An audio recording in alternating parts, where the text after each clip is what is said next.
Normativa nacional aplicada. Yo sí me adelanté un poquito al tema de la normativa nacional aplicada.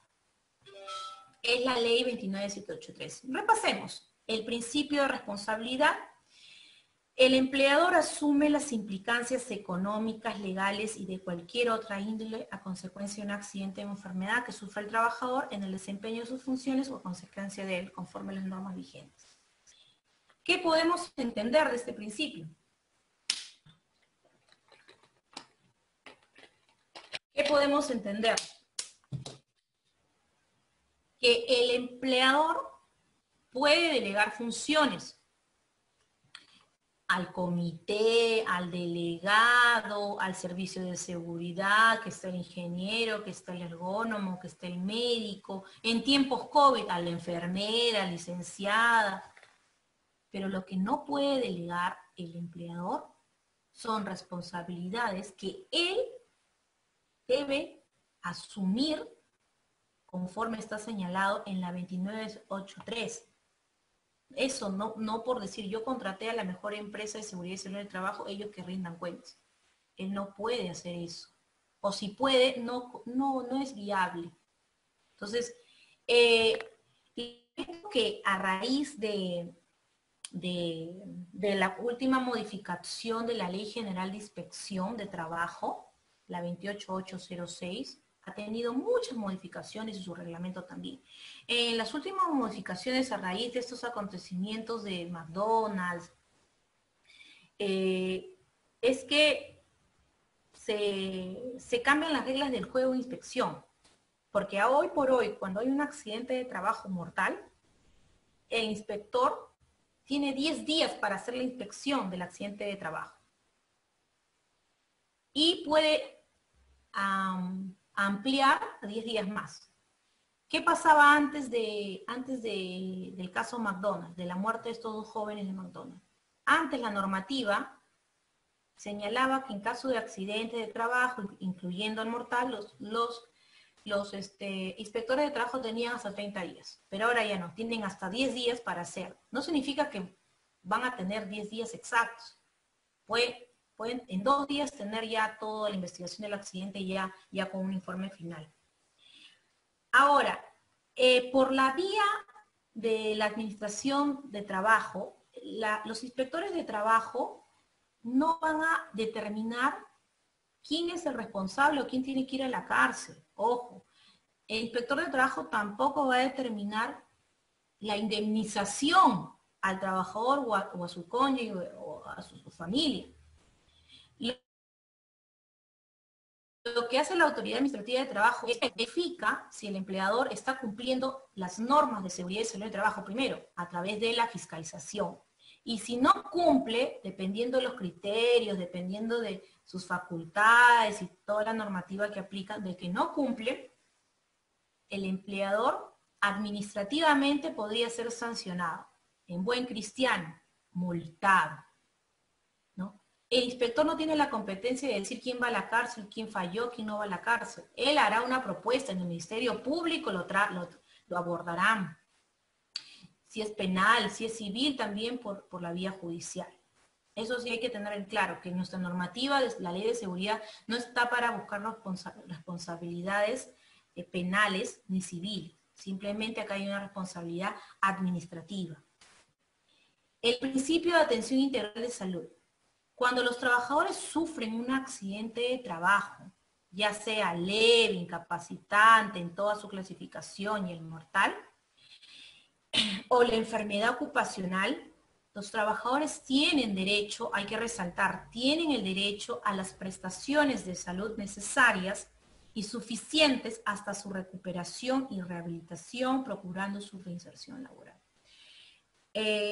A eso lo que quería decirle, el trabajador no se quede desamparado por el hecho que se investigue y digan, bueno, es un accidente común, no se queda desamparado el trabajador, ¿no? Siempre tiene que haber una atención integral de la salud del trabajador por parte de la empresa que lo ha contratado. Eso es importante.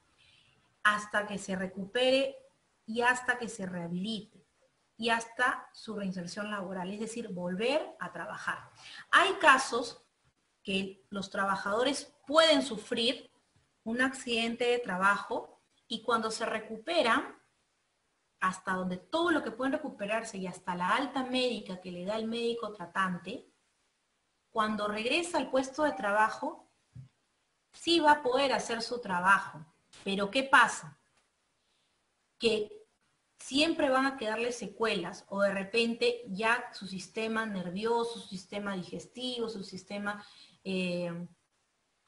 algún sistema del cuerpo humano que tiene se queda afectado. Entonces, la ley de seguridad ha tomado una precisión que no está en pantalla, pero sí está dentro del desarrollo de esta normativa. Hay trabajadores que cuando vuelven ya no pueden volver a su mismo puesto. No pueden volver porque se van a exponer. No pueden. Su mismo puesto no, porque se están exponiendo, digamos, a contaminantes. Estamos hablando de factores de riesgos ocupacionales. Estamos hablando de los químicos. Ya no puede volver ahí porque se ha rehabilitado, sí, pero si vuelve otra vez a este puesto de trabajo y hacer ese trabajo, lo mismo que nada, va a recaer, ¿no? O se va a deteriorar su salud. O de repente de aquí a 5 años adquiere una enfermedad ocupacional. Entonces, en esos casos, la ley sí ha previsto, la ley de seguridad ha previsto que cuando se reinserte laboralmente, va a tener que evaluar si regresa a su puesto,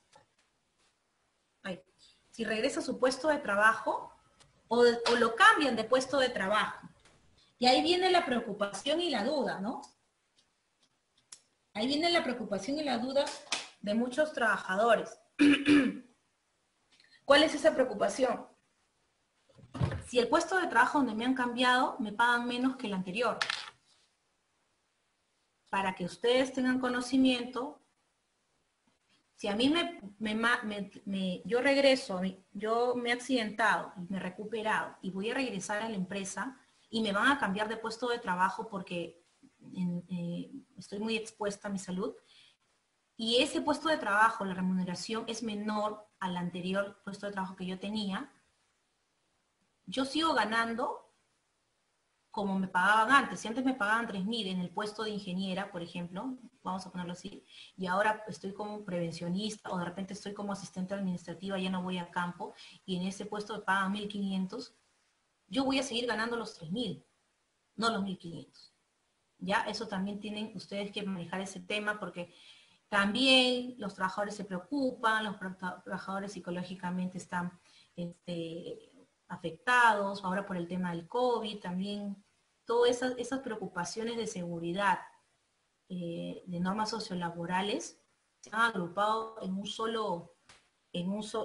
una sola materia de discusión. O sea, antes se trataba la seguridad y salud en el trabajo independientemente a los temas o las normas sociolaborales, ahora no. Ahora se han dado cuenta que todo se fusiona y todo se complementa. Seguridad transversalmente aplica normas sociolaborales. Por eso hay que tener mucho cuidado con eso y sobre todo para poder tomar decisiones que no afecten también la salud mental de los trabajadores. Bien. El artículo 53 de la Ley de Seguridad menciona sobre la indemnización por daños a la salud en el trabajo, que obviamente la empresa que contrata al trabajador tendría que hacerse cargo por los daños a la salud del trabajador, el tema de indemnización, y ese tema se va a abordar ya por la vía civil. No el inspector de trabajo dice, señor, usted empresa, indemnícelo al señor. No, eso no es por la vía. Eso no es por la vía administrativa, por la vía civil. Pero quien tiene que demostrar que se investigó el accidente, quien tiene que demostrar cuáles son las causas que determinaron o marcaron la diferencia entre la vida y la muerte del trabajador, es la empresa. Ejemplo, si ustedes están ahorita haciendo la investigación de accidente, ustedes tienen que encontrar las causas básicas o las causas inmediatas. Tienen que encontrarlas. ¿Cómo la encuentran? Bueno, para eso nosotros tenemos que dominar qué es lo que comprende un sistema de gestión. Si el señor tenía el puesto de soldador y en el hiper están todos sus peligros, todos sus riesgos identificados, está gestionado sus riesgos, y decía que no se va a accidentar el trabajador, ¿por qué? Porque tiene capacitación, porque está homologado como soldador, porque tiene sus extintores, porque ha cumplido el perfil, porque se le han entregado las recomendaciones, porque ha estado capacitado y entrenado para usar el extintor, porque a veces le dan el extintor y ni siquiera los capacitan. Entonces, el empleador demuestra. El empleador tiene que tener estas armas, estos documentos para defenderse ante imputaciones que le puedan hacer más adelante por la vía legal. Entonces, por eso se habla que la indemnización es por daños a la salud en el trabajo. Nosotros tenemos que saber qué podría pasar si hay un accidente de trabajo, o qué es lo peor que podría pasar si el trabajador no procede su indemnización injustamente. Entonces, se dan cuenta la importancia de saber investigar un accidente. Luego tenemos el artículo 68 de responsabilidad solidaria. Acá, ¿qué viene a tallar? Acá viene a tallar dos palabras: tercialización e intermediación de trabajo. ¿Son temas sociolaborales? Sí. ¿Tiene que ver con seguridad? Tiene que ver mucho. Porque en las empresas, los empleadores, hoy por hoy, en tiempos de COVID, están adoptando por una posición muy estratégica. Ustedes saben que la empresa tiene que hacerse responsable por sus propios trabajadores en materia de implementación del sistema de gestión. Pero muchas empresas ahorita, sus procesos de delivery, por ejemplo, un restaurante está contratando a otra empresa. Y esa empresa tiene que hacerse cargo de sus trabajadores. Legalmente, así es la regla del juego.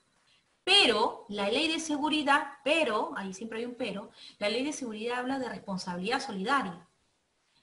En el caso que un trabajador de una empresa contratista o de una empresa terciarizadora, mejor dicho, locación de servicios, si accidente, digamos, está en moto, está llevando el delivery, está en moto, y se accidenta, bueno, todo el mundo va a decir accidente de tránsito, un momentito, pero el señor se accidentó en la vía pública, sí, en la pista, sí, porque estaba manejando en la moto y yendo a dejar el delivery. Pero, ¿esas eran sus funciones para el que fue contratado? Sí, sí fueron sus funciones. Ya. La empresa que lo contrata tiene el deber garante respecto a todos los daños a la salud del trabajador. Pero ¿qué pasa si esa empresa contratista digamos, desaparece, se disuelve, no da la cara ni respuesta por el trabajador? Automáticamente, por decirlo automáticamente, coloquialmente, la empresa principal se va a hacer cargo de ese trabajador. Así sea en materia de seguridad o así sea, si no le han pagado, también tendrá que hacerse cargo. Eso es lo que manda la responsabilidad solidaria del artículo 68 de la 29783. Estamos ya yendo por el campo de normas sociolaborales, ¿se dan cuenta? Entonces, es importantísimo para poder nosotros determinar el tema de la investigación. En el artículo 76 hablan sobre la adecuación del trabajador al puesto de trabajo. La adecuación del trabajo al puesto de trabajo. ¿Se acuerdan que vimos accidentes incapacitantes? Muchas de sus compañeras participaron y dijeron, no, accidentes capacitantes. Sí. ¿Qué pasa si un trabajador, cuando regresa de su recuperación, de su accidente, ya está mejor, pero ya no viene con una pierna, porque le tuvieron que amputar, o con un brazo, le tuvieron que amputar? Ya entonces esa persona, como persona humana, como persona, no como trabajador, no como ser humano, queda afectado psicológicamente y emocionalmente. Porque ya probablemente ya no va a poder hacer su mismo trabajo que antes hacía, porque necesitaba caminar, porque necesitaba desplazarse, y ahora va a depender de otras personas, o de repente va a tener que trabajar en el primer piso, ya no en el segundo piso, porque no hay ascensor. Ustedes saben que según el Reglamento Nacional de Edificaciones, las edificaciones que tengan más de 5 pisos deben tener ascensor. Si no, no están obligadas. ¿Y qué pasa si el trabajador, su oficina antes era el tercer piso, pero ahora ya perdió la pierna? Tendrá que ir al primer piso. Ahora cambiar de puesto, ganará igual, pero no hará lo mismo, y también hay una frustración. Y ese trabajador que pierde una parte de su cuerpo ya va a ser denominado como discapacitado. Que tenga su certificado del CONADIS o no, ahora en tiempos de COVID, suficiente con su certificado médico para ser discapacitado. Entonces se habla sobre la adecuación del trabajador al puesto de trabajo. Se tendrá que adecuar adecuar las condiciones de trabajo, el mobiliario, una capacitación específica para su puesto de trabajo, etcétera, ¿no? Eso nos habla. Que la empresa o el empleador tiene ese deber de adecuar al trabajador al puesto de trabajo. Inclusive estamos hablando también ya de otros temas que podríamos asociarlos con las trabajadoras que están gestando, o trabajadores que de repente tienen VIH, TBC, alguna enfermedad cancerígena, ¿no? Eso también tiene que ir mapeándolo a la empresa a través de su servicio de seguridad y salud en el trabajo.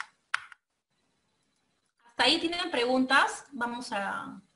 Esto ya lo vimos. ¿Hasta ahí tienen alguna pregunta? Déjenme poner para poderlos escuchar.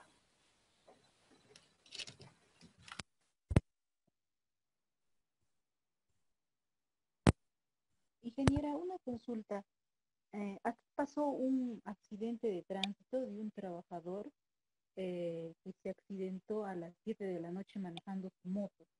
Pero, ¿qué pasa? Que cuando ha ido a esa luz, en las declaraciones que da a la radio, dice que no le han querido atender porque se ha accidentado fuera de su área de trabajo y lo han mandado para el MINSA. Y en el MINSA le han dicho que tiene que cubrir todos los gastos. Eso cómo está normado, o qué es lo que debería de hacer él, o es que el ingeniero de seguridad de la obra, porque es del municipio, tiene que intervenir, porque este accidente ha sido a las 7 de la noche y su horario de trabajo nada más es a las 4:30. Muy buena pregunta, Yesenia. Mira, te comento. Estos casos sí ya los he visto. ¿Qué nos decía la teoría? La teoría nos dice, la teoría legal, no mi teoría, la teoría legal nos dice, y que habría interpretar. Eh, eh, Basta con que el trabajador realice un trabajo por el cual ha sido contratado, o de repente no ha sido contratado para ese trabajo, porque hay trabajadores multifuncionales, por que le dije, los multitareas. Basta con que su jefe inmediato le dé orden de hacer tal trabajo. Yo no estoy contratada para ir a desplazarme a tal hora, ¿no? Porque mi jornada termina a las 4. Pero mi empresa o mi jefe me ha ordenado hacer el trabajo. Incluso si este señor que usted me cuenta, ese trabajador, estaba haciendo su trabajo a las 7 de la noche, pero su horario de fin de jornada laboral es a las 4, el accidente de trabajo se puede considerar aún fuera del horario de trabajo. Si yo cumplí mi horario de trabajo 4, pero yo me accidento a las 7 de la noche, pero me accidento, aquí viene el pero me accidento dentro de las funciones por las cuales a mí me ordenaron. Cuando señala la ley el empleador delega y el empleador tiene personal directivo, personal de confianza que toman decisiones y pueden dar órdenes a los trabajadores. No es que el gerente le ha dado la orden, ¿no? El jefe, digamos, el jefe del área, no sé, el área de tributación, ¿no? Le ha dado la orden. ¿Sabes qué? Sí, nuestro trabajo termina a las 4, pero hay mucho trabajo, tú sabes. Así que si tienes que quedarte hasta las 6, a las 7 te quedas. O si tienes que irte a dejar la notificación, la dejas.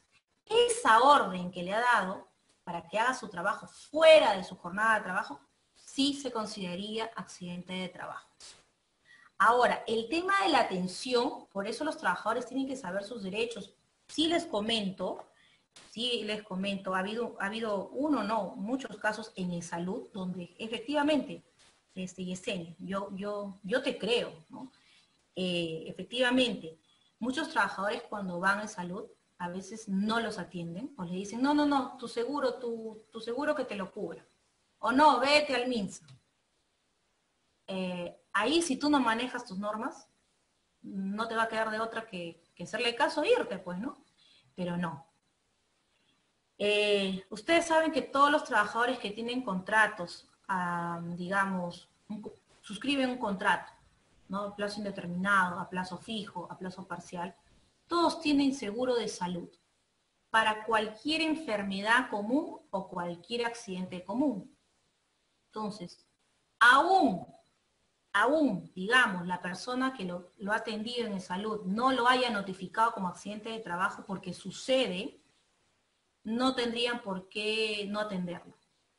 Sobre todo si es un tema de emergencia. Si es un tema de emergencia, la emergencia diferente a la urgencia. La urgencia, has tenido una lesión, un accidente, pero tu vida no está en peligro. O sea, si no te atiendo ahorita, no te vas a morir. La emergencia sí. Si no te atiendo ahorita, ahorita te mueres.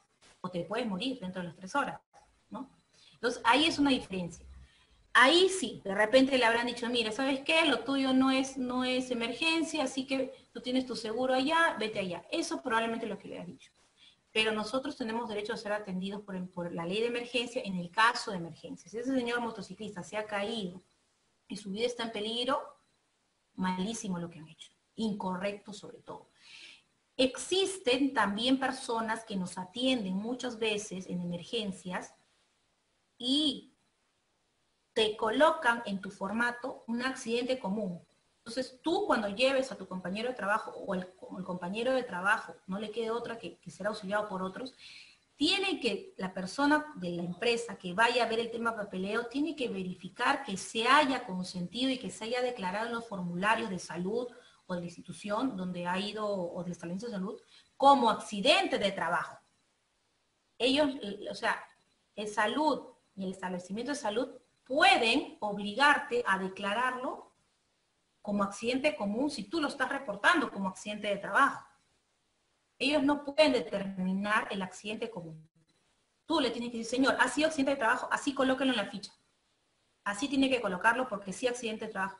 No, pero el señor me dijo que terminaba, señor, ha sido accidente de trabajo porque su jefe lo ha mandado, le ha dado órdenes explícitas de hacer el trabajo hasta las 7 de la noche. Así que declara. Y le tienes que, obviamente, hablamos un poco de exigir, ¿no? Es un poco preocupante la palabra exigir, pero deben hacerlo.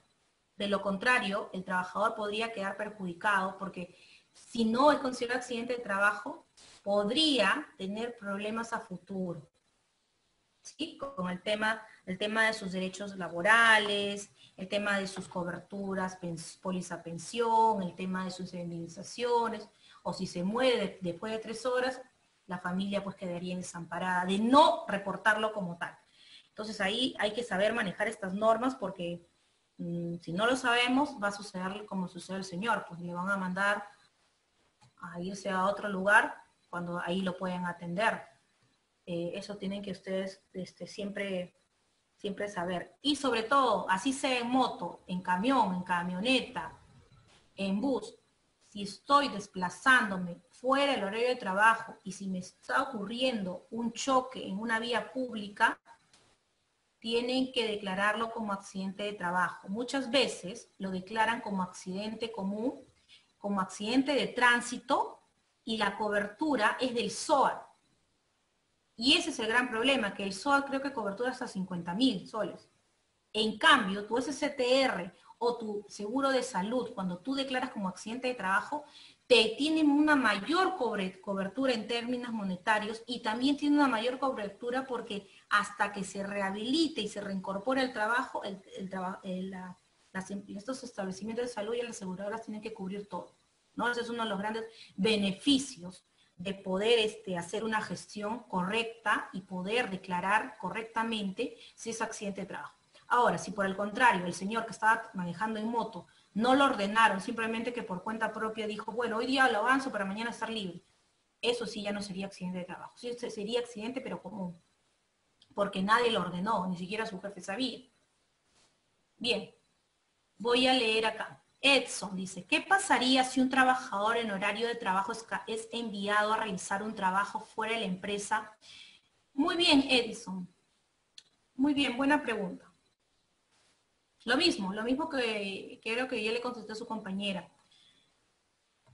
Cualquier accidente que ocurra durante la ejecución de mis labores, digamos, yo soy ingeniero de seguridad, cualquier accidente que a mí me ocurra en función las labores que me han contratado o mi jefe me ha encomendado dentro de la empresa, o de repente me ha dicho, Giovanna, vete en la camioneta y te vas no sé, por favor, tráete el archivador que está en la oficina que queda acá a 20 minutos, ya. O ¿sabes qué? A las 5 termina el trabajo, pero tú no te vas a ir ya a tu casa. Quédate una hora más porque tenemos que avanzar el informe semanal. Si me pasa un accidente fuera de mi horario de trabajo, fuera de la infraestructura de la empresa, en la calle, en la pista, en el tránsito, sí va a ser accidente de trabajo. Acá hay que tener algo claro. Solamente el hecho que me mande mi empresa, que me obligue, que me mande, que me ordene, que esté dentro de mis funciones, sí va a ser considerado accidente de trabajo. No importa que sea sábado, domingo, 10 de la noche, inclusive si me manda una capacitación y en ese trayecto también sería un accidente de trabajo. Así que espero haberte respondido, Edson. Eso pasa, yo he tenido bastantes casos, pasa regularmente en obras, que tenemos que quedarnos un poco más, que a veces hay que salir más tarde, o tenemos que ir en camioneta y pasar por diferentes calles, pistas, avenidas, carreteras para llegar a la otra obra, ¿no? Y eso sería accidente de trabajo. Incluso a la hora del almuerzo a veces nos mandan, también sería accidente de trabajo. Espero haber contestado eso, sí, porque son preguntas muy recurrentes y sí es importantísimo. Bueno, acá, el comité, ¿qué tiene que ver con la investigación de accidentes? Bueno, el comité participa. Ahora, no, el comité no tiene que esperar a que lo llamen. El comité ya tiene que coordinar con el servicio. Ustedes saben que el comité legalmente todas sus funciones las tiene que articular y coordinar con el servicio de seguridad y salud en el trabajo. Ojo, entonces ellos participan. Obviamente que justamente dentro de la ley de seguridad existe una obligación que la empresa, el empleador tiene que hacer a sus trabajadores, es capacitarlos. La ley indica 4 capacitaciones al año. Esas 4 capacitaciones al año no están incluidas las capacitaciones que la empresa tiene que dar al Comité de Seguridad y Salud en el Trabajo. No están dentro de esas 4. Aparte de esas 4, la empresa tiene que capacitar al Comité de Seguridad. ¿Por qué? ¿Por cumplir? No. Dentro de esas capacitaciones se les capacita sobre las metodologías de investigar accidentes, porque cuando participen y colaboren en la investigación de un accidente, ellos tienen que estar empoderados, ellos tienen que saber cómo se hace una investigación y no entorpecer, dilatar o crear un conflicto de intereses o problemas que entrampen, ¿no? O inestabilicen el trabajo de la investigación propiamente dicho. Ese es un punto muy importante, que a veces al comité no es, solamente lo capacitan el primer día que va a hacer sus funciones y de ahí el comité trabaja sin un norte. Voy a ver si hay preguntas. A ver, hasta ahí, para ir avanzando. Ingeniera, consulta. A veces las empresas, para deslindar responsabilidad o hacerse cargo en lo mínimo de la responsabilidad del accidente del trabajador, siempre llegan a procesos legales porque tratan de justificar o tratan de no hacer valer las leyes del trabajador, ¿no? Siempre llegan a un proceso legal para que sea indemnizado o para que sea atendido en el centro de salud o algo así.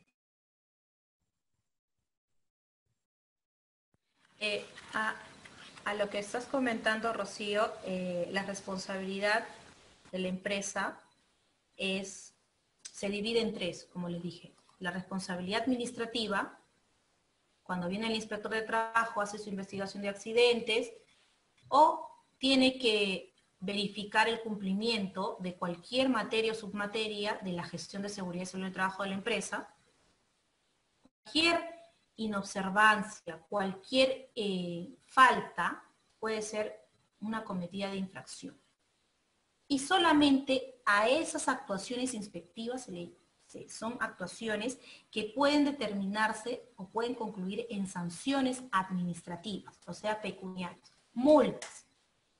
El tema de la investigación por parte del inspector de trabajo no va a determinar las responsabilidades civiles, lo que usted dice, estimada, indemnizaciones, no lo va a determinar el inspector de trabajo, tampoco lo va a determinar en la primera instancia del procedimiento administrativo sancionador, tampoco se va a determinar eso en la segunda instancia del procedimiento administrativo sancionador, eso ya va a ir ya como un informe que probablemente podría determinar las causas en su informe y podría valerse el juez con esa documentación para un tema de investigar o definir quiénes son los responsables, de indemnizar al trabajador. Que casi siempre se llega y la otra responsabilidad es la responsabilidad penal, que tampoco lo ve el inspector de trabajo. El inspector de trabajo no determina quién va a ir a la cárcel o si tienen que ir a la cárcel o no.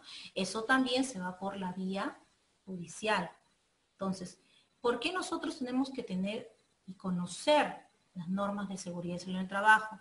¿Y por qué yo también he estado mencionando, de repente para usted podría ser un poco curioso, que yo mencione el Código Penal y el Código Civil?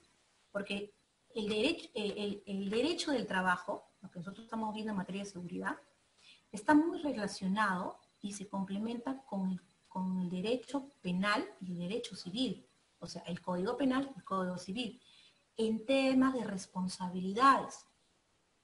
Y ahí habla claramente del dolo, habla claramente con el atentado de las condiciones de seguridad, habla de la inobservancia, ¿no? Habla de la responsabilidad de los representantes legales, de los gerentes. Entonces, por eso debemos conocer, para poder dar, digamos, esas precisiones cuando estamos asesorando al comité, al servicio de seguridad o a la empresa, para que tomen importancia y relevancia de que hay que implementar lo que está en la ley.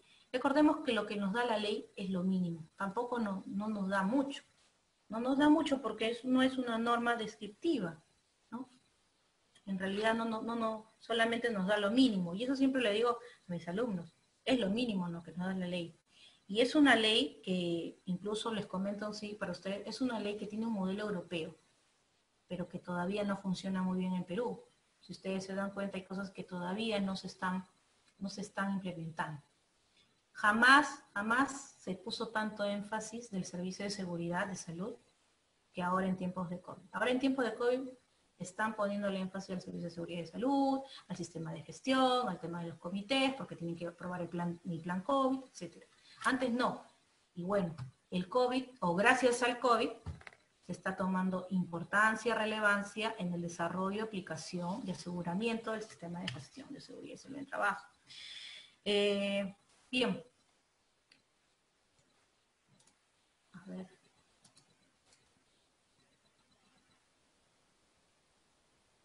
Ya, vamos a ver. Vamos a seguir. Pero lo que quiero terminar con su compañera es decirles que siempre, ya sea cualquier vía de la responsabilidad que tiene el empleador al único que le corresponde demostrar el cumplimiento legal en materia de seguridad es el empleador. Ejemplo, el trabajador no tiene por qué demostrar si fue capacitado o no. La empresa tiene que demostrar si está capacitado el empleador. 1, habiendo reclutado con un perfil adecuado. 2, habiendo capacitado en su trabajo y en el tema de los riesgos laborales por exposición a los riesgos inherentes a su trabajo. Y 3, cumplir con todas sus actividades dentro de su programa anual de capacitaciones o su programa anual de seguridad y salud en el trabajo. Eso es lo que tiene que demostrar. ¿Por qué? Porque ante alguna imputación de cargos que se le haga al empleador, el empleador es el que tiene que demostrar, no el trabajador. Por eso se habla bastante del Código Civil. Busquen el Código Civil, artículo 27. Ya, vamos a ver si tenemos, a ver, vamos avanzando acá, dice. Vamos a ver un caso, ¿ya? Para que todos participen. Y ustedes van a participar por el micrófono. Vamos leyendo todos juntos. Un trabajador albañil se apersona al prevencionista de seguridad de la empresa. e indica que la semana pasada, hace 8 días, mientras llevaba tablones a la carpintería, se tropezó y se dobló el tobillo. Producto de esto, sintió un dolor, pero que tan solo se frotó porque no le dio importancia. Sin embargo, en estos días, a pesar de las frotaciones, el dolor no desaparece y se presenta ahora una hinchazón. Si usted pregunta, si usted es el prevencionista, ¿qué es lo que haría? ¿Qué acciones tomaría? A ver, vayan a ver. Lo primero que nosotros debemos hacer siempre cuando ocurre un accidente, y en ese momento no nos vamos a poner a decir, bueno, es leve, no, porque el trabajador se ha caído. No, en primera instancia, siempre es comunicar, ¿no? Comunicar al jefe inmediato para que se active las brigadas de emergencia y también nuestro plan de respuesta ante emergencias. Recordemos que el plan de respuesta ante emergencias es obligatorio hoy por hoy para todas las empresas, para todos. Y en ese plan de respuesta ante emergencia se debe señalar cómo tiene que actuar, porque si no se tiene esa información y esa capacitación para todos los trabajadores, cuando le suceda esto a tu albañil, no vas a saber qué hacer, ¿no? Y de una urgencia podría pasar a una emergencia. Entonces, si pasa esto con ese trabajador que no le tomó importancia, el prevencionista de seguridad de la empresa solamente no tiene una acción inmediata, correctiva, podría sucederle otra vez al siguiente albañil la próxima semana lo que le sucedió a él, pues no tropezarse. Lo que tendría que hacer es una investigación, ¿sí?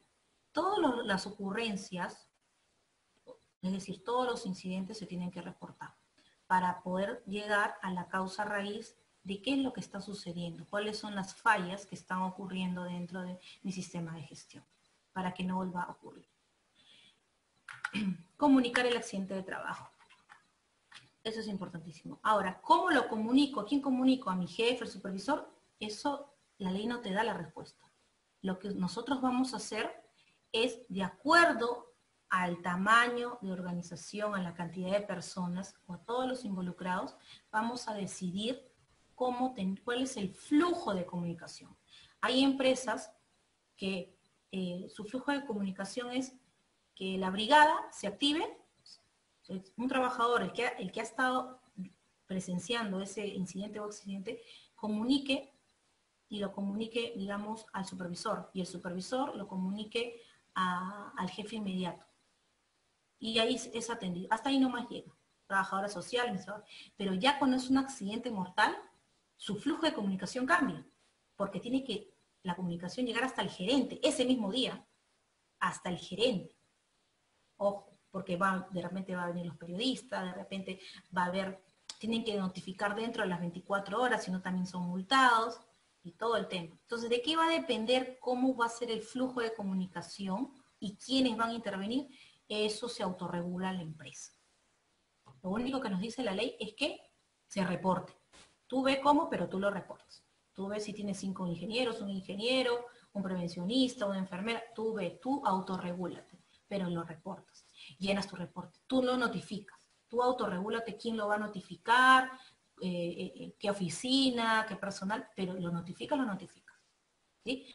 Y también investigas. Tú verás quién se encarga de investigar, pero mínimo que participen los trabajadores, sus sindicatos y el comité. Entonces, esa autorregulación es interna, del cómo hacerlo. Del qué hacerlo, ya me dice la ley del qué, pero del cómo no me dice. Eso es justamente el trabajo de nosotros, la parte técnica, donde vamos a asesorar y dirigir cómo deben establecerse los procedimientos, los lineamientos y estándares para que luego cuando se implementen funcionen y no sea el copia y pega de la empresa del costado. Ahora, la notificación. La notificación es cuando el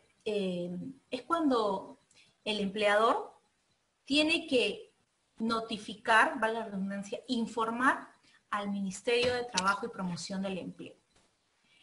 ¿Qué es lo que notifica la empresa? identifica los accidentes de trabajo mortal dentro de las 24 horas que ha sucedido el accidente. ¿Qué más notifica? Los incidentes peligrosos y cualquier otro tipo de situación que altere o ponga en riesgo la vida y la integridad psicológica del trabajador suscitado en el ámbito laboral. La notificación se debe hacer en un aplicativo web.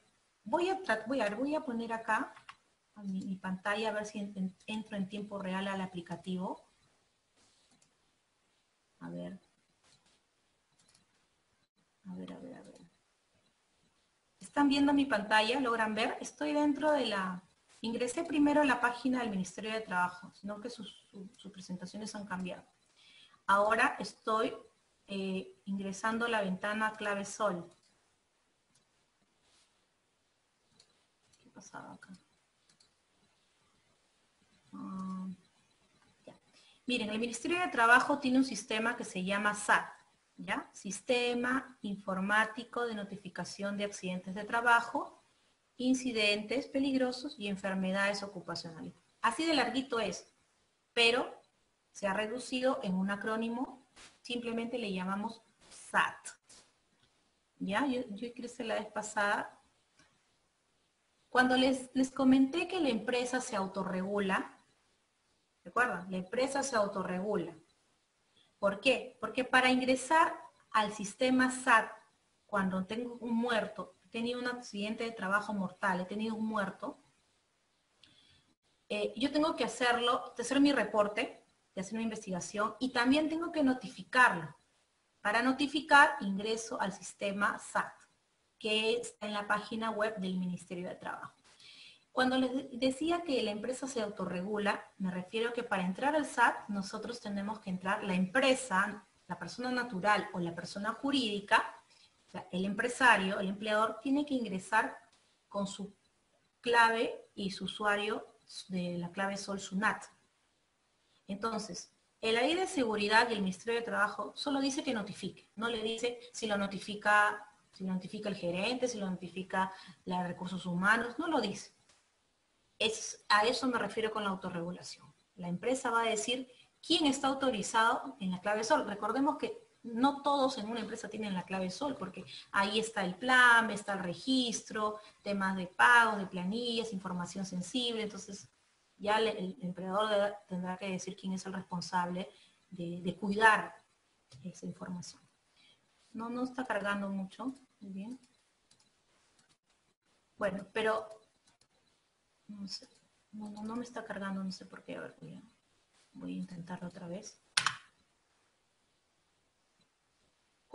La idea es que ingrese al SAT y la empresa tiene que, dentro de las 24 horas del accidente mortal, dentro de las 24 horas tiene que notificar. Cuando notifica, ¿qué información debe subir? Los datos de la empresa, los datos del trabajador y los datos de lo ocurrido. No sé, no entra.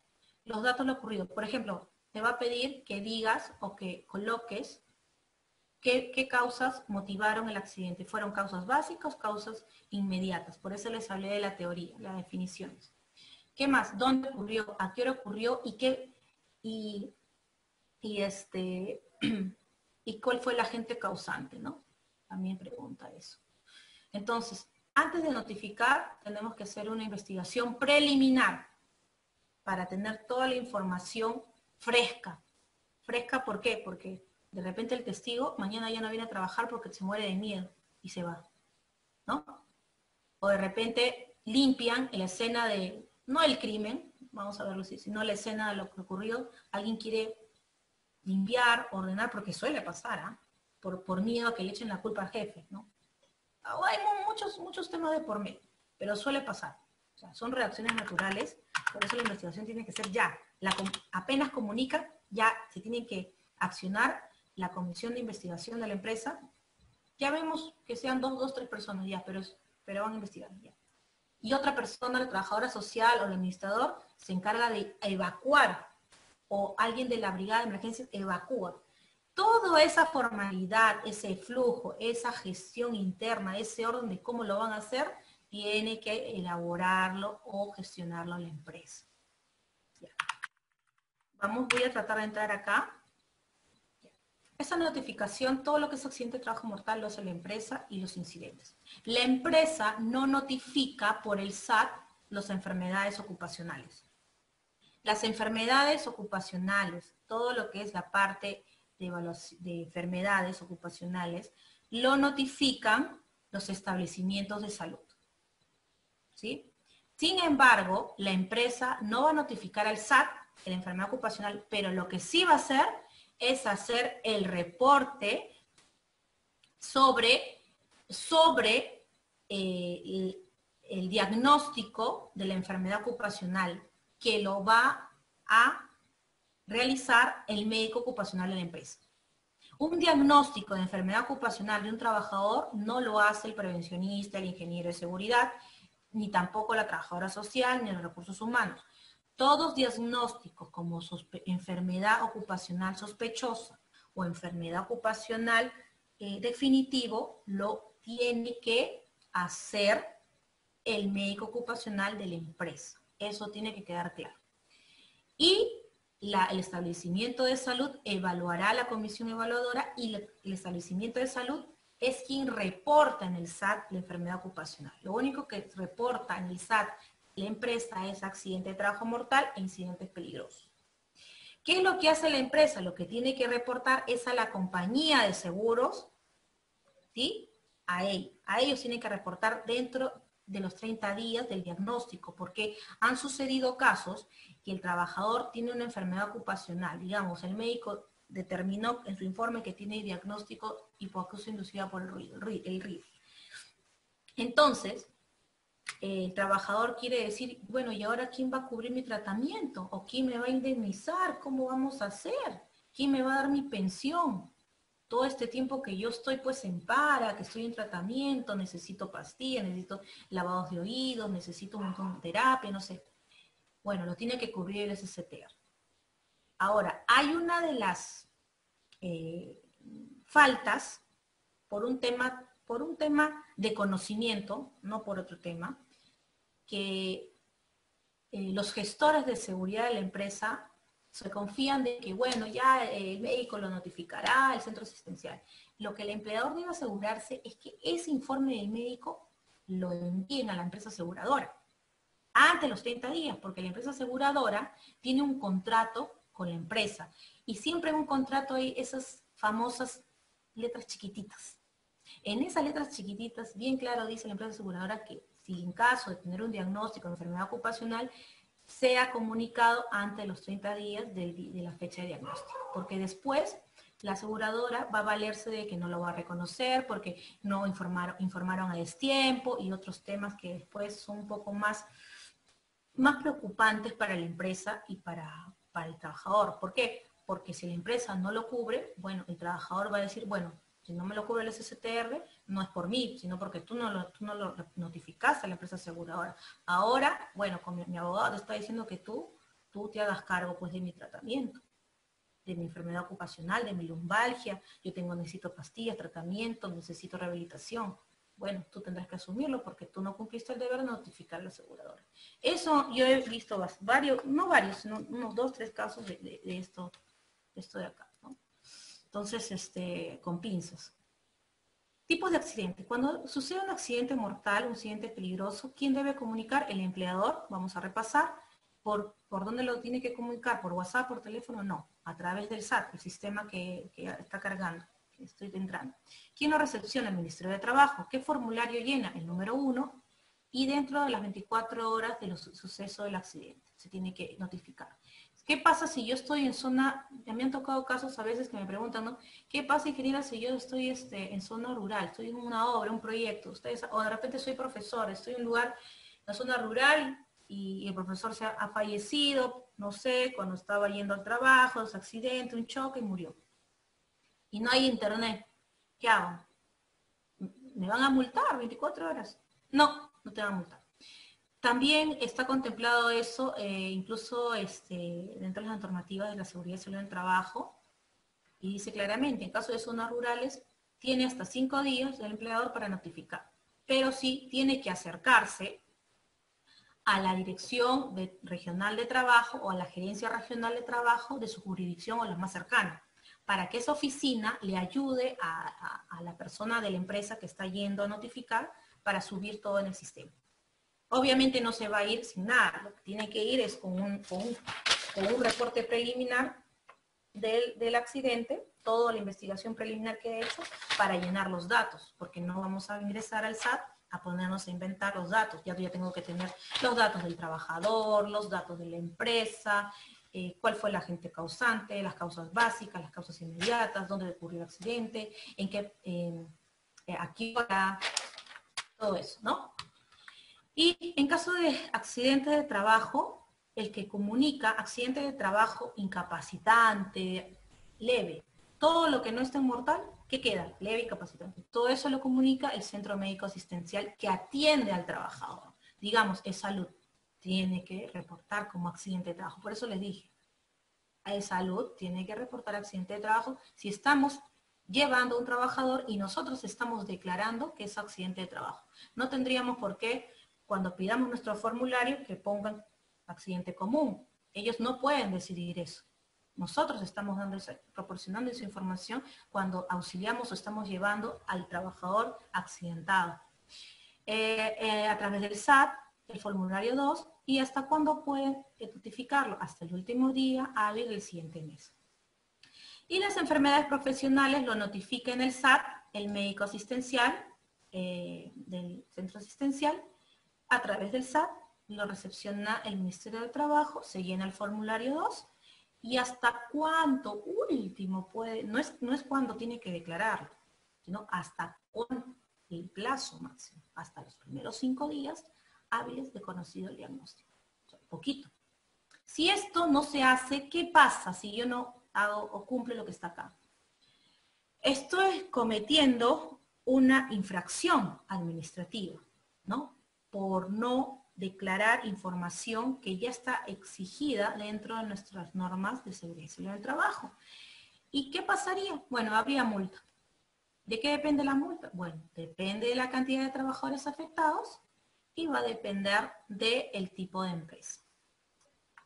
Cada 2 años se van actualizando la tabla de multas. Ustedes saben que la última actualización del reglamento de la Ley General de Inspección ha sido ahora en febrero. Esa es la tabla actual de las sanciones o las multas que están vigentes para las sanciones administrativas. Bien, eso ya les indiqué. Si no hay internet, ¿cómo lo reporto? Bueno, ya les indiqué, ¿no? Se va a la dirección o la Gerencia Regional de Trabajo más cercana para que se apoyen en la notificación si no tienen internet o están en una zona rural. Obviamente, ¿qué podrían llevar? Pues podrían llevar el contrato de la obra, de trabajo, donde diga, bueno, mire, estamos desplazados acá, o cualquier otro documento que podría acreditar. No está en la ley que ustedes muestren o puedan, digamos, basta con su palabra que ustedes digan, ¿no?, que está ahí, pero si en algún momento les piden una prueba fidedigna de que si realmente están trabajando en una zona rural, bueno, hay muchas formas de demostrarlo, ¿no? El contrato de trabajo, de repente una carta simple, un documento simple de la empresa donde dé fe de ello, o una declaración jurada. No está normado eso, pero siempre nosotros tenemos que ser precavidos. Al menos que la experiencia que tengo, no me lo piden, pero yo lo voy a llevar porque quiero demostrar y tener un respaldo. Nada más, solo por eso. Y las subcontratistas, ¿quién reporta? Bueno, en el caso de los subcontratistas, la empresa principal reporta, pero la subcontratista también tiene que reportar, ¿no? Porque es parte, el trabajador afectado sería un trabajador de su planilla. Bien, vamos a ir viendo el registro, ya lo mencioné, ese es el registro de accidentes, el modelo está en la resolución ministerial 050-2013, ahí está todo a la mano, no hay nada mucho que hacer, pero sí es importante conocer. ¿Por qué? Porque tú tienes que tener estos datos. Tú tienes que tener el dato del personal. No solamente nosotros pensemos que el área de personal tiene que manejar estos datos. Ese es un gran error. Nosotros ya debemos tener un listado de los nombres, apellidos. De repente no hay información reservada ni sensible, pero por lo menos sus nombres, apellidos, de la edad del señor, quién es y todo ello en la fuerza laboral. Porque imagínense que la señora de Recursos Humanos no esté justo o esté de permiso 2 días. Y esos 2 días nadie le va a cubrir el puesto. Solamente le van a cubrir las llamadas o los pendientes. ¿qué haces? No le vas a estar preguntando al señor que está accidentado, se está muriendo, oye, ¿cómo te llamas? De repente ni ya llevó su DNI. Entonces, y de repente no todos saben cómo es su segundo apellido. Toda esa data nosotros como gestores de seguridad también deberíamos manejar. Para llegar rápido, a tiempo sobre todo, ¿no? Todo esto. ¿Cuáles son los métodos de investigación de accidentes? ¿Las investigan los accidentes de forma improvisada? No. Para eso hay métodos, y los métodos nos llevan a un entendimiento técnico para poder dar con la causa raíz, o sea, con la verdadera causa, no con lo que parece ser. Porque de repente todos nos cuentan diferente la cosa, pero la causa ha sido otra. De repente el señor ya sufría de vértigo, y en el examen preocupacional nunca pues, colocaron eso, porque no le hicieron un examen de trabajo en altura. ¿Por qué? Porque no habían protocolos. ¿Y por qué? Porque no había un médico ocupacional en la empresa. La empresa no quería gastar, decía que no era importante, y cuando pasan los exámenes en la clínica te va a dar lo mínimo, el paquete mínimo básico. Pero muchas veces no puede ser que se filtre esa información y no se mencione que el trabajador va a hacer trabajo en altura, entonces no le hacen pruebas de vértigo, de fatiga, no sé. Y a la hora de que está arriba se cayó. Y esa sería la causa raíz. ¿Se dan cuenta? Vamos a ir viendo los métodos. Estos métodos son los más tradicionales. Uno de ellos es el método de análisis de la cadena causal. Es uno de los métodos que los inspectores de trabajo también lo aplican. Es uno de los más tradicionales, podríamos llamar. Este es un método basado en el modelo causal de pérdidas, el cual pretende de una manera relativamente simple hacer comprender y recordar los hechos o causas que dieron lugar a una pérdida.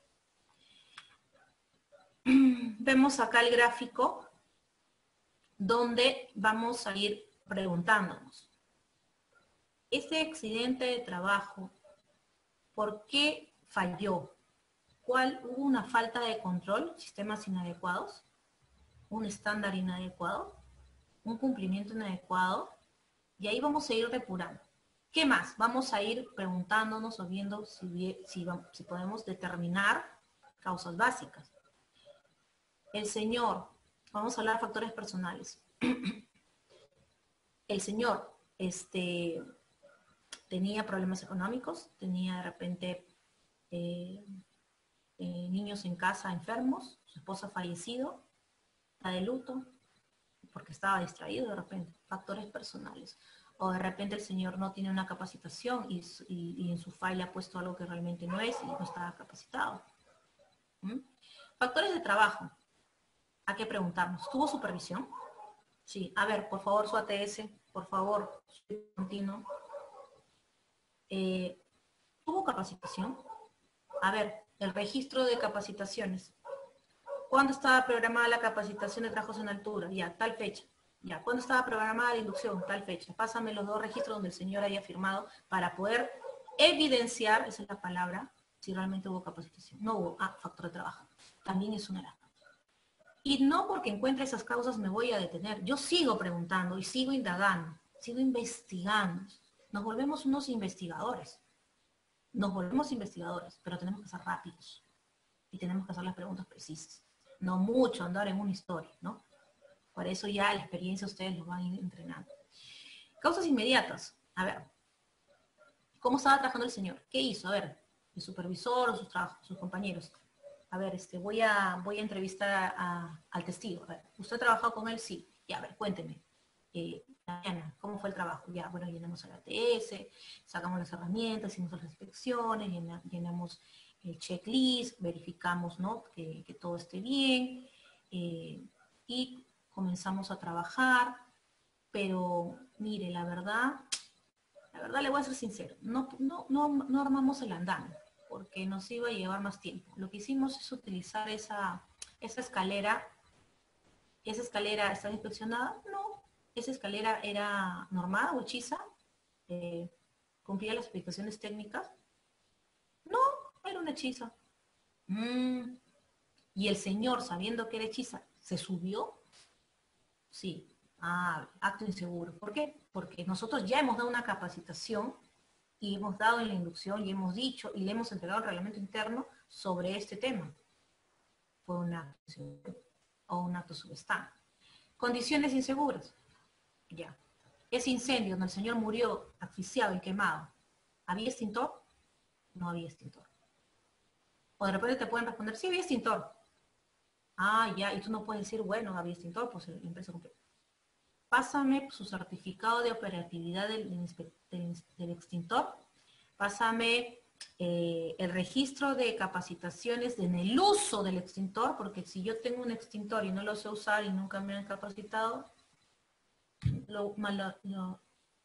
prácticamente no tengo nada, pues, ¿no? No lo sé usar, o sea, no me voy a salvar. Condiciones subestándares. ¿Qué más? ¿Cómo fue el accidente? ¿No?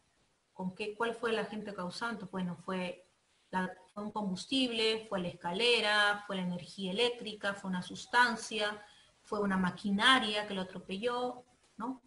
Etcétera. ¿Y hubieron pérdidas? Sí. El trabajador murió.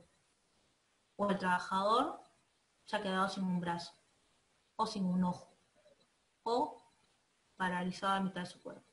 Pérdida de la propiedad, sí.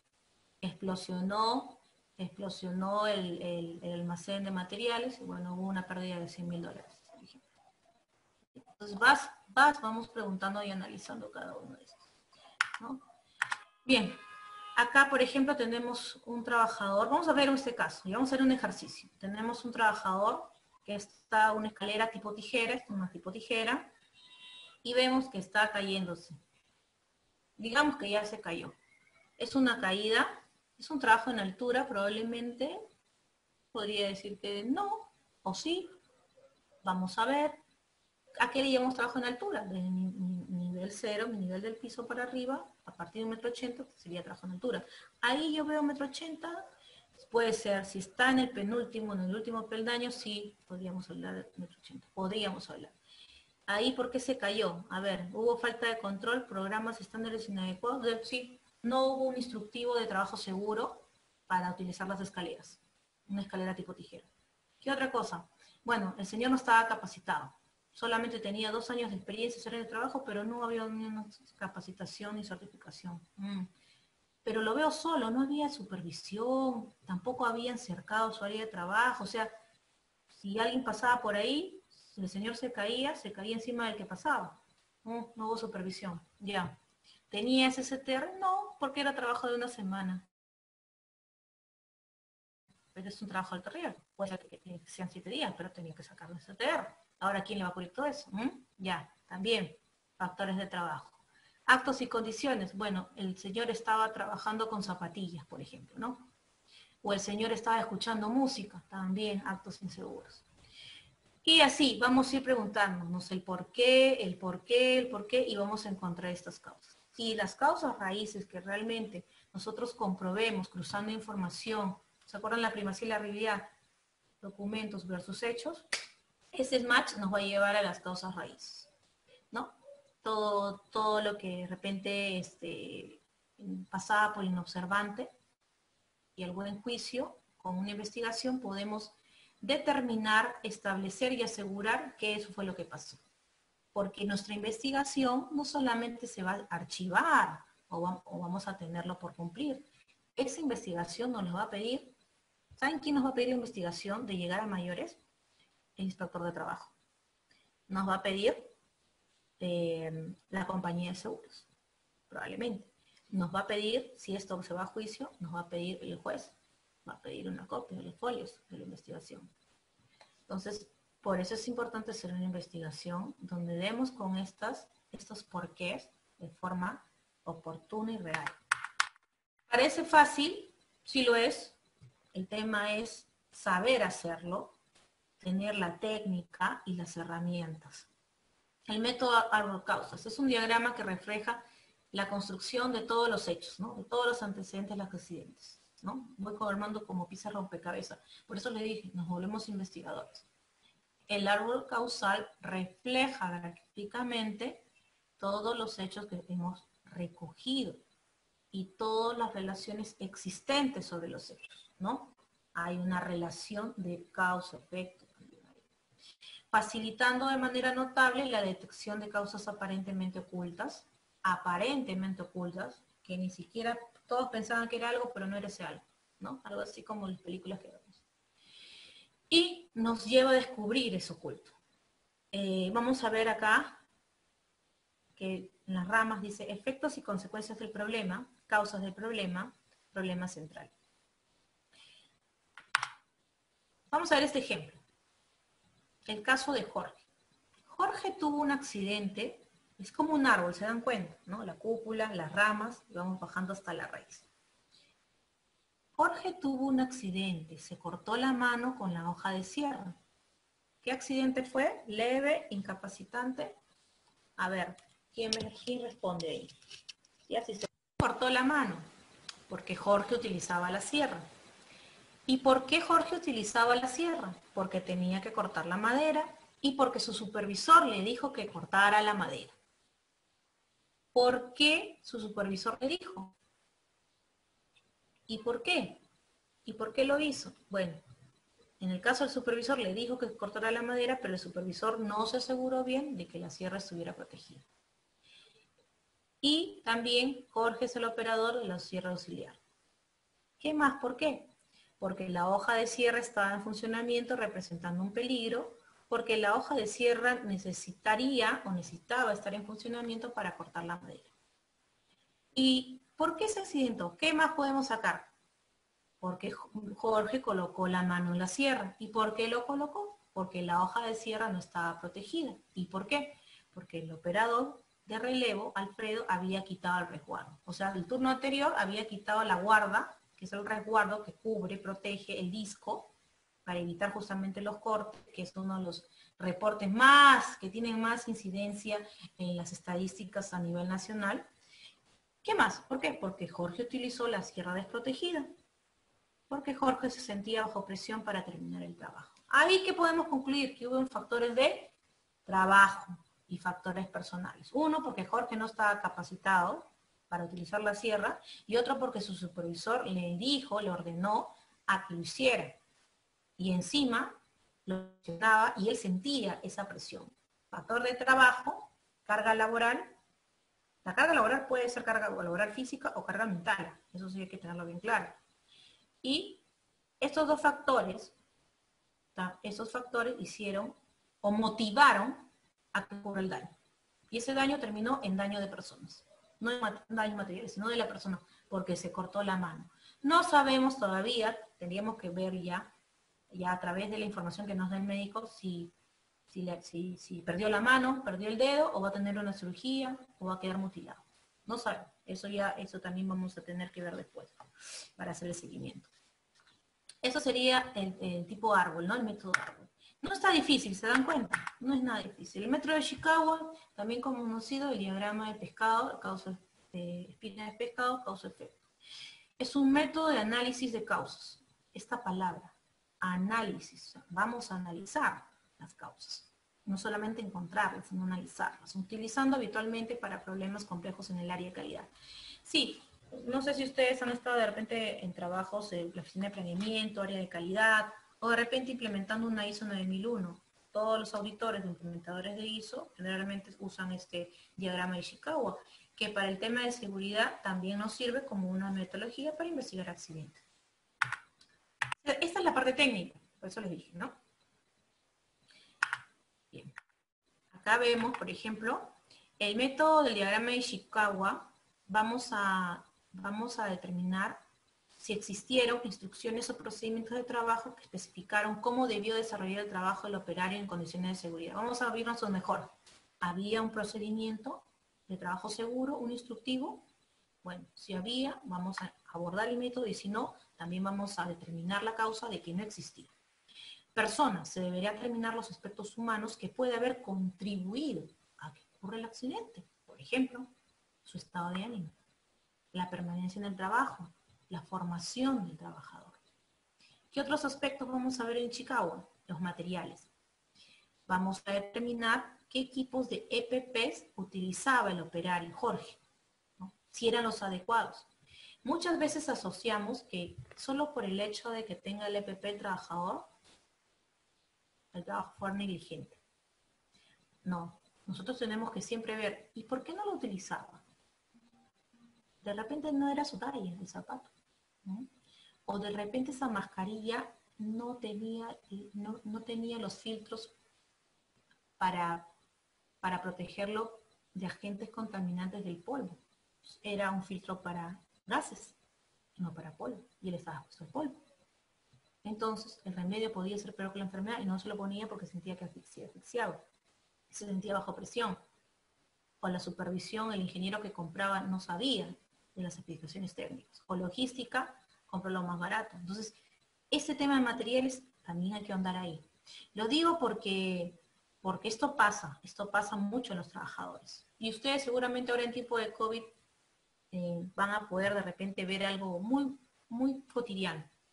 Si ustedes se ponen su mascarilla comunitaria y sus lentes, probablemente comiencen a empañar los lentes. Eso muchas veces yo lo he visto y pasa en obras cuando los trabajadores hacen trabajos de excavación, ¿no? Sobre todo los abuelitos, los señores de 50, 60 años que trabajan en obra, gente muy madura, 50, 60, y se agitan, y a veces se los sacan y se ponen un polvo, porque se agitan y se les empañan los lentes de seguridad, y tienen que estar en esta situación. ¿Por qué? Porque no se les ha dado la mascarilla adecuada, ¿no? No se les ha dado los lentes adecuados. Entonces, eso es importantísimo, ¿no? También las máquinas y equipos deben determinar los factores de la máquina, equipos de instalación. Eso también vamos a ver acá, miren, acá tenemos cuáles fueron las causas. Hombre, máquina, entorno, material, método, medida. Y ahí vamos analizando los por qué, ¿no? Vamos a llegar a la causa raíz. No solamente digamos, bueno, Jorge tenía la orden, ¿no? ¿Por qué tenía la orden? ¿Quién dio la orden? ¿No? ¿Y por qué trabajó así, de forma insegura? Bueno, porque nunca estuvo capacitado. Solamente llenó el registro. Muchas veces hasta les hacen firmar el registro sin haber recibido la capacitación. Bueno, demuéstrame que el señor sabía. Ya, su file, por ejemplo, ¿no?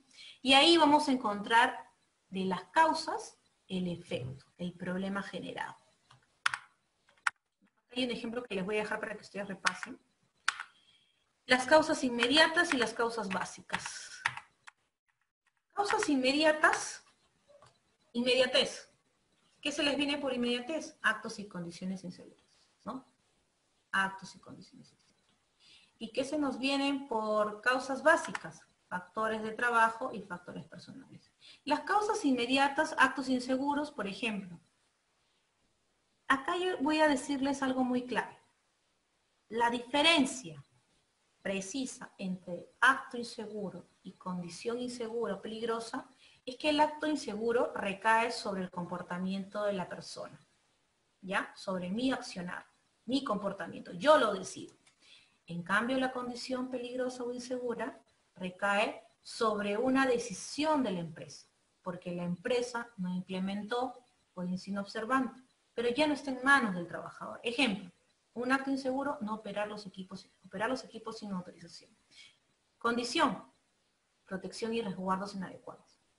¿Quién tiene que asegurarse del resguardo de los cables industriales, de tener un extintor, de hacerles las pruebas hidrostáticas cada 5 años, de hacerles el mantenimiento o las recargas cuando están recargados, o de las inspecciones mensuales? ¿Tiene que asegurarse el trabajador? No, el empleador. Si lo ha delegado ese trabajo al ingeniero de seguridad, a través del ingeniero de seguridad, tendrá que supervisar que no encontremos estas situaciones de condiciones inseguras. Uno de los mecanismos es hacer inspecciones, supervisiones. ¿Sí? O sea, acciones de verificación de nuestro PHDA. Bien, vamos a ver otros factores. Causas básicas son personales y de trabajo. Recuerden que todo eso tenemos que saberlo porque lo ponemos en nuestro reporte, lo notificamos en el SAT y en la investigación. Factores personales. De repente la persona tenía deterioro en la salud, ¿no? Física, fisiológica, mental, falta de conocimiento, falta de habilidades, estrés, tensión o motivación inadecuada. Factores de trabajo, no había liderazgo, había mucha falta de regulación, de ordenamiento, de los lineamientos, de los estándares de seguridad en la empresa. A veces, hoy día a Jorge le decía su jefe que haga un trabajo y mañana venía otro jefe de otra área y le decía, no, yo te estoy mandando, hazlo, pero mi jefe no es usted, Jorge. eso también es un factor de trabajo, ¿sí? El abuso, etcétera. Bien, disculpen. ¿Hasta ahí tienen alguna pregunta? Voy a poner acá para poder escucharlos. ¿Hasta ahí?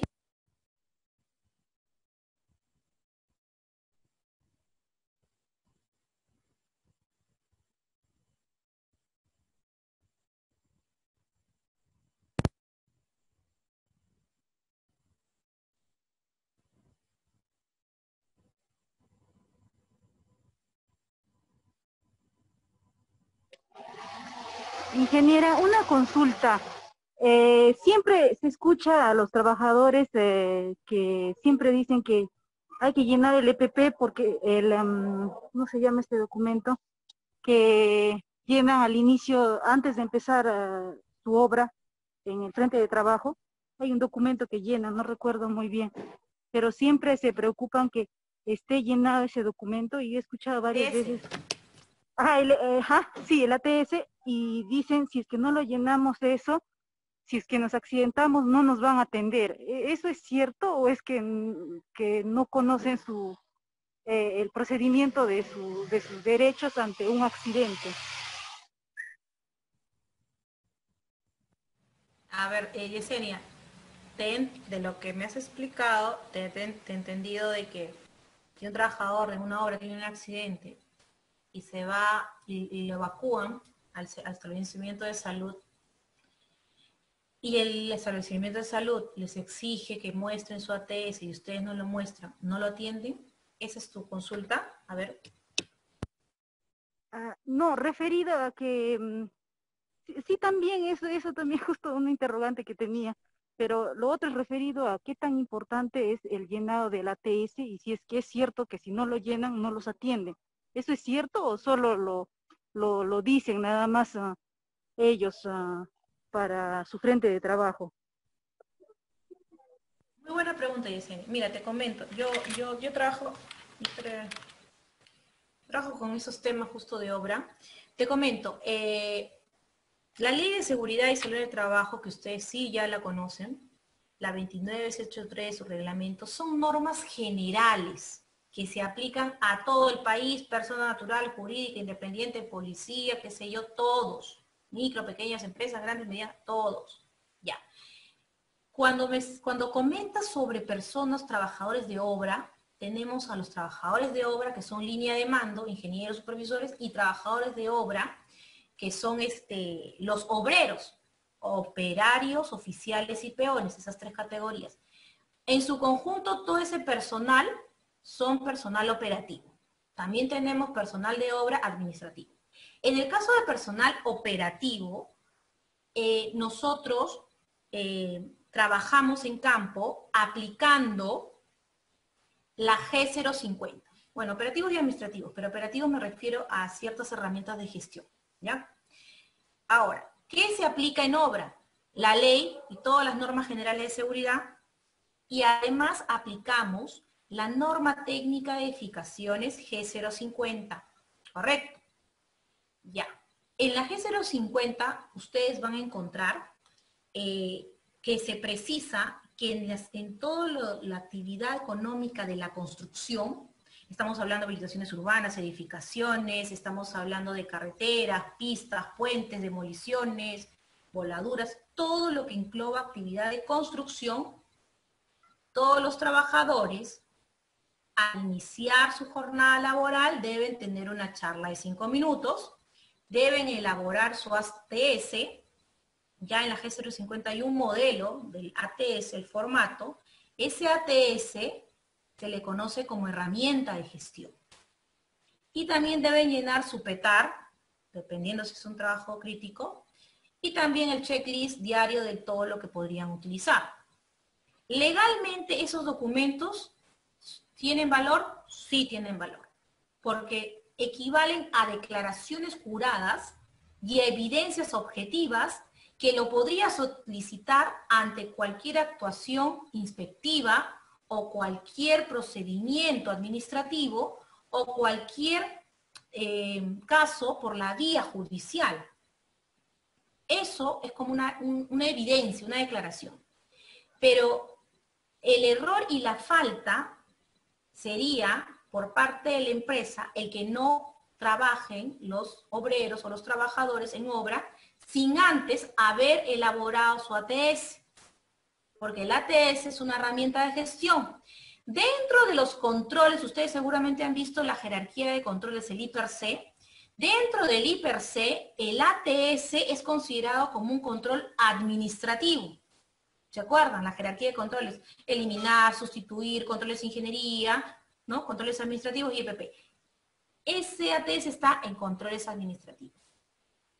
Entonces, en construcción sí es obligatorio. Y si no lo hacen, estarían cometiendo una falta. Una falta por la inobservancia de elaborar medidas de seguridad. En este tema serían de documentario, no de herramientas de gestión. Pero el que no lo hagan, no, uno, es una responsabilidad inmediatamente directa del empleador. Porque en la G050 y en todas sus normas sectoriales de seguridad en obras, el empleador a través de su prevencionista de riesgos tiene que asegurarse que los trabajadores hayan elaborado el ATS antes de empezar su trabajo en el frente de trabajo.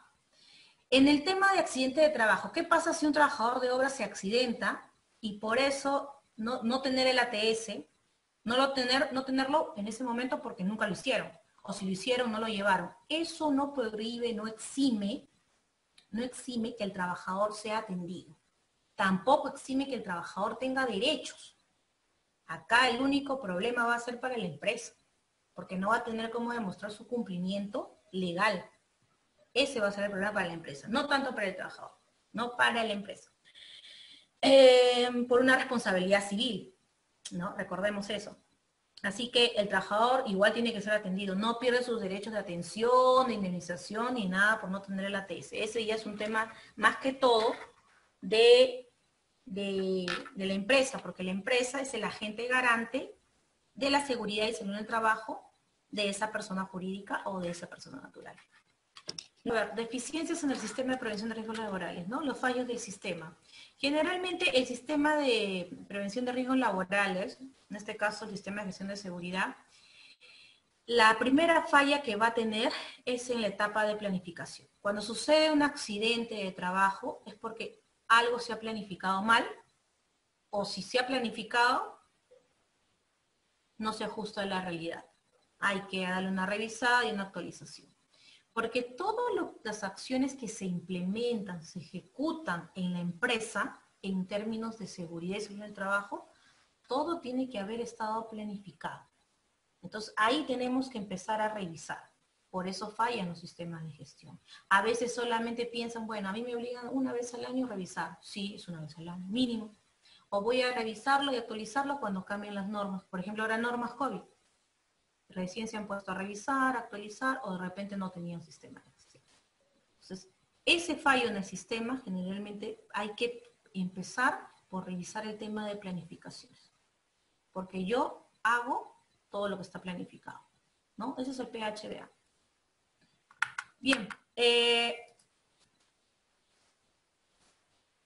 Bueno, acá les dejo algunos ejemplos. Supongamos que un trabajador ha sufrido amputación de su mano derecha al ser atropellada la mano por órganos de transmisión, correa de transmisión de un motor. Miren, este también sería, ¿qué sería? Si investigamos, probablemente, yo estoy hablando hipotéticamente, podría ser un factor de trabajo y también podría ser que es acto inseguro y condición insegura. ¿Por qué? El trabajador, cuando hacen trabajos operativos, ese trabajo crítico, miren, no tiene PP, no tenía guante y tiene un anillo y no tiene ropa de trabajo, no tiene guarda, no había supervisión. Entonces, de ahí yo ya estoy sacando ya algunos factores de trabajo. Obviamente, a ojo de buen cubero, pero obviamente hay que hacer una investigación. Bien. Medidas preventivas que hay que adoptar. Después de hacer la investigación hay que tomar medidas preventivas, ¿no? Mejor, o medidas correctivas. ¿Por qué medidas correctivas? Cuando ya hay un accidente, hay a un trabajador o a muchos trabajadores, ¿no? o al ambiente, al proceso, etc. Pero hay daño. Entonces, como ya ocurrió el daño, las medidas que vamos a adoptar ya no van a ser medidas netamente preventivas. Vamos a hablar ya de medidas correctivas, porque voy a corregir algo que hizo daño, porque algo que no funcionó bien, porque eran actos, eran factores de trabajo, porque eran condiciones inseguras o factores personales. Eso de ahí que he encontrado lo tengo que corregir para que no vuelva a pasar. Se debe corregir, pero de raíz.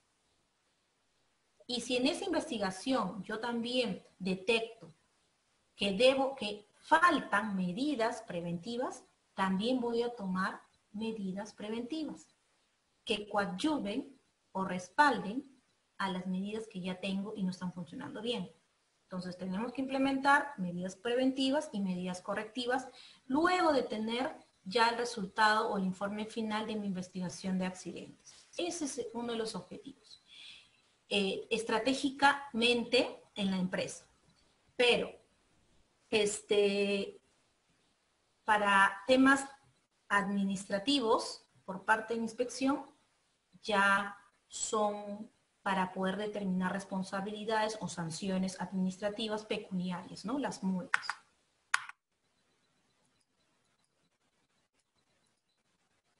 Bueno, acá está todo lo que podría mejorar: el control de estado de la salud de los trabajadores, el control de la organización, el control de las condiciones de trabajo. Esto es importante, ¿no? El estado de la salud de los trabajadores, porque es más fácil detectar el mal estado de salud físico que el salud mental. Nadie puede determinar si la persona está bien o mal, pero para eso la evaluación de la salud de los trabajadores recae sobre el médico ocupacional de la empresa. Muchas veces ahorita en tiempos de COVID nuestras normativas han caído en una disyuntiva técnica, porque las empresas tipo 1, tipo 2, 3, 4, 5, 6, dependiendo de qué tipo de empresa, cantidad de trabajadores, si eres de alto riesgo o no alto riesgo, vas a tener enfermera o enfermero, licenciado, técnico o algún otro personal de salud. Según la Ley General de Salud y otras normativas de salud, se entiende que el personal de salud pueden ser químicos, o el químico farmacéutico, hasta ingeniero sanitario, pueden ser enfermeros, hasta veterinarios, pero siempre y cuando tengan formación en lo que es la salud asistencial, ¿no? Entonces, acá hay una disyuntiva de que estos personales de salud no pueden diagnosticar o no pueden hacer el trabajo del médico ocupacional. Legalmente no, porque legalmente el médico ocupacional tiene un perfil y tiene responsabilidades en la Ley de Seguridad y Salud del Trabajo, las responsabilidades y definiciones de aptitudes, competencias y gestión que no la tienen los profesionales de salud en tiempos de COVID. Entonces es un tema también discutible y para poder nosotros estar informados. En conclusión, ¿quién es el único responsable legalmente por el Ministerio de Salud y por el Ministerio de Trabajo que debe vigilar la salud de los trabajadores? Es el médico ocupacional, no hay nadie más. En tiempos de COVID solamente se ha dado, digamos, flexibilizado las normas para que estos profesionales de salud lo vean, pero no serían los idóneos, en realidad, porque no tienen la formación ni la autoridad técnica como la que tiene el médico ocupacional. Se ha dado por un tema de emergencia, pero no debería, porque las normas COVID hablan del médico tratante, y un enfermero no es un médico tratante. Entonces, es discutible porque ahorita cuando se van a presentar los casos legales de COVID, van a ser un dolor de cabeza para las empresas. Entonces, si ustedes le preguntan quién vigila, hasta en tiempos de COVID, recomiende que sea un médico ocupacional. O de repente una enfermera que tenga capacitación en salud ocupacional. Por último, ¿no? Bien, muchísimas gracias.